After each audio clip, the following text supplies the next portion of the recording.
Welcome. My name is Nikita Jordan. I'm going to be a co-host and part of the podcast with Brian Siegel. Hi, my name is Brian, and we're doing this podcast called Somatic Talking. What's it about, Nikita?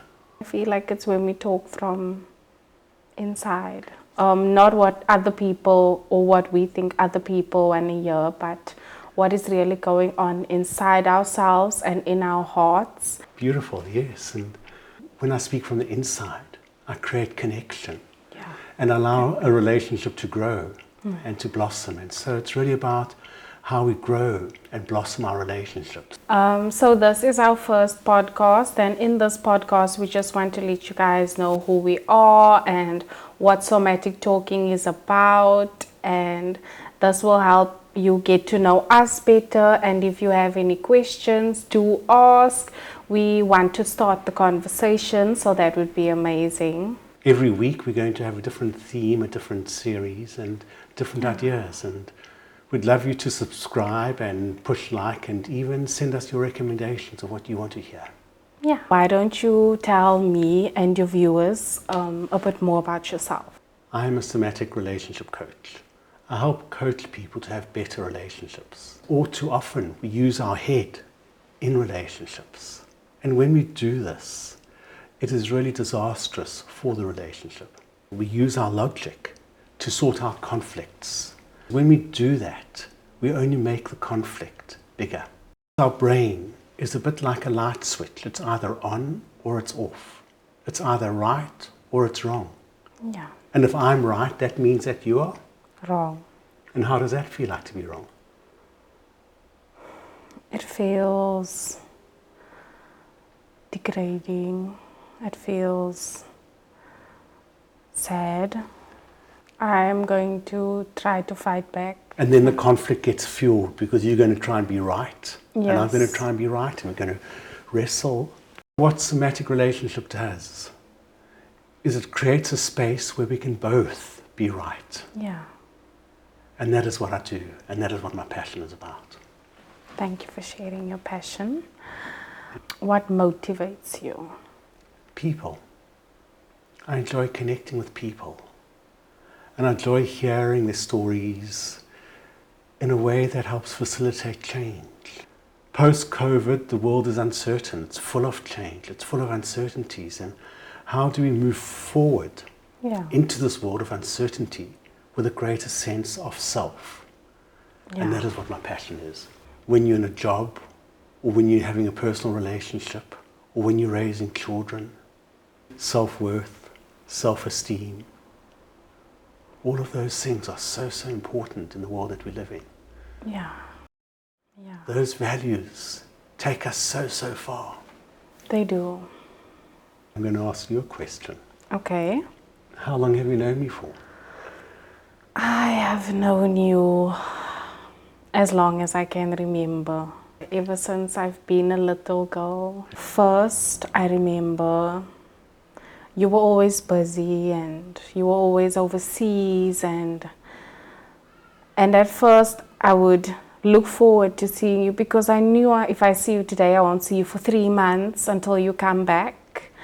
But over the last few years, you've changed a lot, and it's been wonderful watching you change from this super busy person to who you are now. And it's been beautiful to watch, because in me watching you change, you've changed me as a person.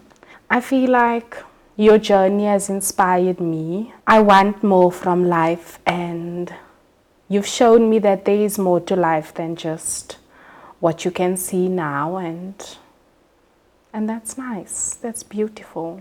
Thank you. And I just want to share how much you've changed my life too. You see, when I first met you, apartheid had just ended. And I'd been living in my white suburbia. And I knew so little about poverty or about struggle or about the reality of the other half of South Africa. Yeah.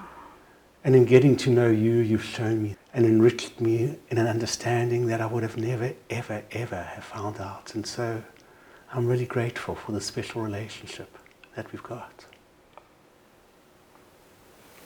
And what a beautiful journey it's been, hasn't it? Yes, and it hasn't always been the easiest. So my gran used to work for you, and that's how I got to know you.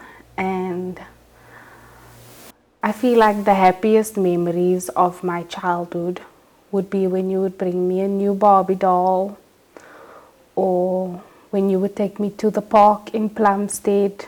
That was our special park, and a bit emotional, but happy emotional. Then my gran passed away when I was 7, and I thought that I was gonna lose you because she wasn't there anymore. So you had no reason to stay, but you did. And I'm thankful that you stayed. And that's why the change in you has been so beautiful to see. Thank you. Thank you. Because, I don't know, I remember looking forward to you coming back from overseas, because then I was gonna see Uncle Brian, and you never judged me, even when I was at my lowest. And I'm really thankful for that. So thank you very much for that. You have played a big role in my life. And I'm happy to be sitting here with you today making this podcast, being able to share what we share with the world, where we don't see color, because you don't see my color and I don't see your color, and I'm very thankful for that. And I see how people would look at us when we walk in the street, but it doesn't matter. Yeah. So we want to share about how we can overcome that. Yeah. It's because of this beautiful connection that we've got that I wanted you to co-host this series with me. Because you represent such a different perspective to what I have, such a different world to what I have. Yeah. And how do we blend the two? How do we join the two? How do we combine the two? And how do we really show the world that it's possible beyond just tokenism? But that it is possible to feel so deeply for each other. Yeah.